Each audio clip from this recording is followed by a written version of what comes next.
सोनपुरा गांव के अंदर अपनी टमाटर की चटनी और पराठे का ठेला लगाया करता था और वहीं उसका भाई विक्रम बगल में ब्रेड पकौड़े बेचा करता था। आज भी अर्जुन के ठेले पर बहुत ज्यादा भीड़ लगी हुई थी और ग्राहक बढ़ते जा रहे थे। अरे अर्जुन भाई, जरा मेरे लिए एक प्लेट टमाटर की चटनी और पराठे लगा दो। आपके हाथों की बनी टमाटर की चटनी जैसा जायका तो मैंने आज तक जिंदगी में कभी नहीं खाया, और इस गर्मा गर्म पराठे के तो क्या ही कहने। कोई बात नहीं भाई साहब, आप ऐसे ही मेरे ठेले पर आ जाया करना। मैं आपको रोज इसी स्वाद की टमाटर की चटनी और पराठे खिला दिया करूंगा। सच में भाई, आपके यहाँ इस ठेले पर खाना खाकर ऐसा लगता है जैसे आत्मा ही तृप्त हो जाती है, वरना आजकल ये ठेले वाले कहाँ कुछ अच्छा बनाकर बेचते हैं। भाई साहब, ये तो आप लोगों का प्यार है जो मेरा काम इतना अच्छा चल रहा है। बस आप लोगों की दुआएं मेरे साथ ऐसे ही बनी रहे, मुझे और कुछ नहीं चाहिए। अर्जुन यूं ही मेहनत से अपना आलू और पराठे का ठेला चलाया करता था, तो वहीं दूसरी ओर विक्रम को अपने ही सगे भाई से बहुत ज्यादा जलन हुआ करती थी, क्योंकि उसका काम ज्यादा अच्छा नहीं चलता था। विक्रम अपने ठेले पर खड़ा हुआ बोलता है, न जाने ये अर्जुन ऐसा कौन सा अमृत मिलाकर टमाटर की चटनी में बेचता है जो उसका ठेला इतना बढ़िया चलता है। ब्रेड पकौड़े तो मेरे भी बहुत बढ़िया होते हैं, लेकिन मेरे ठेले पर तो मक्खी भी नहीं भिनभिनाती है। तभी विक्रम के ठेले पर भी एक ग्राहक आता है और विक्रम से पूछता है, भाई ये ब्रेड पकौड़ा कितने का दिया है? 20 रुपए का है भाई, आप बताओ कितने लगा दूं आपके लिए? कैसी बात करते हो? 20 रुपए का ब्रेड पकौड़ा खाने से अच्छा मैं 30 रुपए की आलू और पराठे की थाली नहीं खा लूंगा अर्जुन भाई से। और आलू पराठे खाकर तो मेरा पेट भी पराठे तरह से भर जाएगा। ये बात सुनने के बाद में विक्रम अब चिढ़ जाता है और कहता है, ठीक है, तुम मेरे यहाँ आकर मेरा समय बर्बाद करने की क्या जरूरत है? जाओ जाकर उस अर्जुन के ठेले में ही घुस जाओ। तभी तो तुम कंगाल के कंगाल हो। तुम्हें तो बात करने की भी तमीज नहीं है कि ग्राहकों से कैसे बात की जाती है। मुझे ज्यादा कुछ समझाने की जरूरत नहीं है। मैं यहाँ तुम लोगों की आओ भगत करने नहीं बैठा हूँ, अपना सामान बेचने बैठा हूँ। सामान खरीदो और जाओ। अब तुम लोगों की तारीफों के पुल थोड़ी ना बनाता रहूंगा। खाने में स्वाद खाने के मसाले के साथ साथ प्यार से बोली गई बातों से भी आता है, लेकिन तुम जैसा खड़ूस इंसान ये नहीं समझेगा। अरे जाओ 20 रुपए देने की हैसियत नहीं आ जाते हैं मुंह उठा के। ऐसे ही विक्रम और अर्जुन अपना ठेला लगाते हैं और शाम के समय घर आ जाते हैं। घर आते ही उनके पिता हरिराम उनसे कहते हैं, तो मेरे बच्चों, कैसा चल रहा है तुम दोनों का काम? तुम दोनों को कोई दिक्कत परेशानी तो नहीं है ना?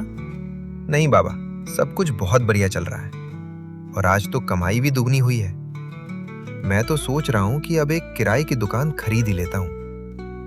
अर्जुन भाई का काम तो अच्छा चलेगा ही, क्योंकि पिताजी आपने अपना चलता हुआ चटनी पराठे का ठेला अर्जुन को तो दे दिया, और मुझे दिया भी तो क्या, ब्रेड पकौड़े का ठेला।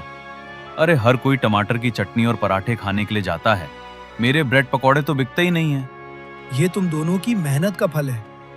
जब मैं ठेला चलाता था तब ब्रेड पकौड़े और टमाटर की चटनी दोनों के ठेले चलते थे, लेकिन बुढ़ापे में मैंने अपना एक एक ठेला तुम दोनों को दे दिया। पिताजी, बुरा मत मानना, आप दोनों भाइयों में पक्षपात करते हैं। अगर आप मेरे पति को टमाटर की चटनी पराठे का ठेला देते तो अब तक तो वो टमाटर की चटनी पराठे की दुकान खोल चुके होते। भाभी, आप ये कैसी बातें कर रही हैं? ये ठेला तो मैं अपनी मेहनत से चला रहा हूँ और आप इसमें भी दोनों भाइयों की तुलना कर रही हैं। तेरी भाभी बिल्कुल ठीक कह रही है। जरा कुछ दिन ये ब्रेड पकौड़े का ठेला चलाकर देख, तुझे पता चल जाएगा।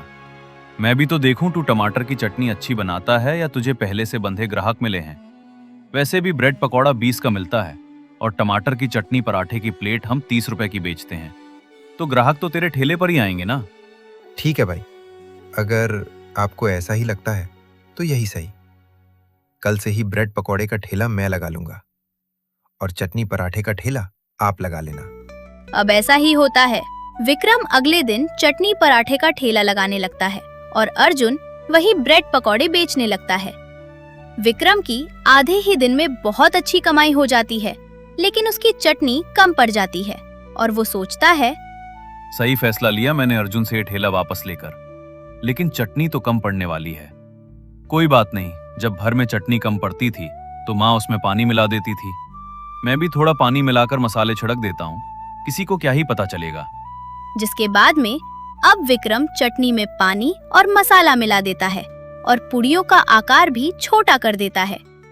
अब ग्राहक जैसे ही वो टमाटर की चटनी और पराठे खाते हैं तो उनकी शक्ल बन जाती है और वे नुक्स निकालने लगते हैं। ये कैसी चटनी बनाई है विक्रम, ये तो पानी पानी लग रही है। अर्जुन भाई तो कितनी गाढ़ी हलवाई जैसे चटनी बना कर देते थे। और ये पूरियां ऐसा लग रहा है कि कोई बच्चा बेल रहा है। इतनी छोटी पूरियां भी होती हैं क्या भला? अर्जुन भाई की पूरियां तो रोटी के आकार की होती थी। देखो भाई, तुम लोगों को लगता है अर्जुन ने ज्यादा ही सर पर चढ़ा रखा है। ये वही चटनी वही पराठे है जैसी वो बेचता था। बाकी तुम्हारी मर्जी है, खाना है तो खाओ वरना चलते बनो। मेरे ठेले पर रोज अब 100 लोग आएंगे। 2 लोगों के जाने से मुझे फर्क नहीं पड़ेगा। ठीक है, फिर अब से हम अर्जुन भाई के ठेले का ब्रेड पकौड़ा ही खा लेंगे। कम से कम वो 20 रुपए का आएगा और पेट भी भर जाएगा और उसका स्वाद भी अच्छा ही रखा होगा अर्जुन भाई ने, और 10 रुपए जेब में बच भी जाएंगे। चलो भाइयों मेरे साथ। ग्राहक में जैसे ही चलो भाइयों बोला, वैसे ही कई और सारे ग्राहक भी उसके पीछे अर्जुन के ठेले पर चले गए और ग्राहक ने अर्जुन के ठेले पर जाकर कहा, ये तो हम समझ गए कि तुम दोनों भाइयों ने ठेले की अदला बदली की है। जरा आप अपने हाथों के बने ब्रेड पकौड़े हमें भी खिला दो। हम भी देखेंगे कि स्वाद की भी अदला बदली हुई है या नहीं। ठीक है भाई, तुम 2 मिनट रुको, मैं ब्रेड पकौड़ा लगा लेता हूँ। अर्जुन घर पर बनाया हुआ पनीर टमाटर की चटनी के लिए इस्तेमाल करता था। वही पनीर वो ब्रेड पकौड़े बनाने के लिए भी इस्तेमाल करने लगा। उसके ब्रेड पकौड़े में इतना बड़ा पनीर का पीस देखकर ग्राहक खुश हो जाते हैं। अरे वाह, इतना सारा पनीर तुमने 20 रुपए के ब्रेड पकौड़े में डाला है। तुम तो बहुत ही लाजवाब ब्रेड पकौड़े बेचते हो। ऐसे ही अब अर्जुन के ठेले पर ग्राहक बढ़ने लगते हैं।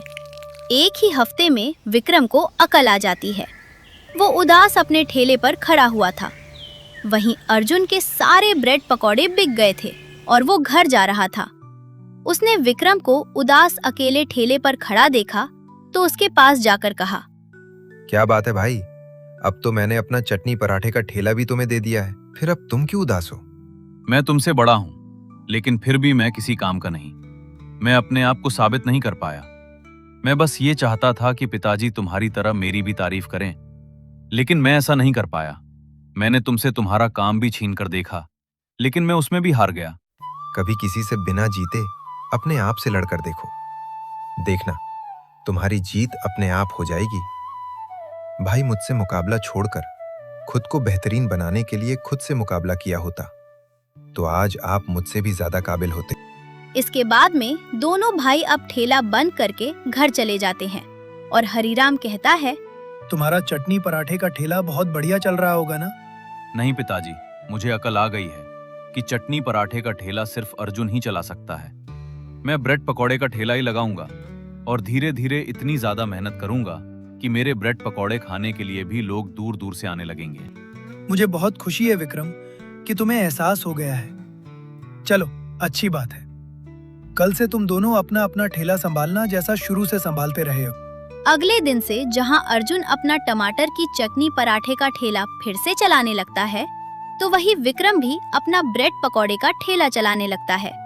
और अब वो भी अर्जुन की तरह घर पर बने हुए पनीर से ब्रेड पकौड़े बनाया करता और उसके कड़क मसालेदार ब्रेड पकौड़े सबको बहुत पसंद आते और चटनी के साथ ब्रेड पकौड़े बेचा करता, जो बहुत अनोखे और स्वादिष्ट लगते थे। इस तरह टमाटर की चटनी पराठे वाले अर्जुन ने विक्रम ब्रेड पकौड़े वाले की भी जिंदगी बदल दी और उसे सिखाया कि प्रतियोगिता खुद से की जानी चाहिए। दूसरों से की जाने वाली प्रतियोगिता होड़ कहलाती।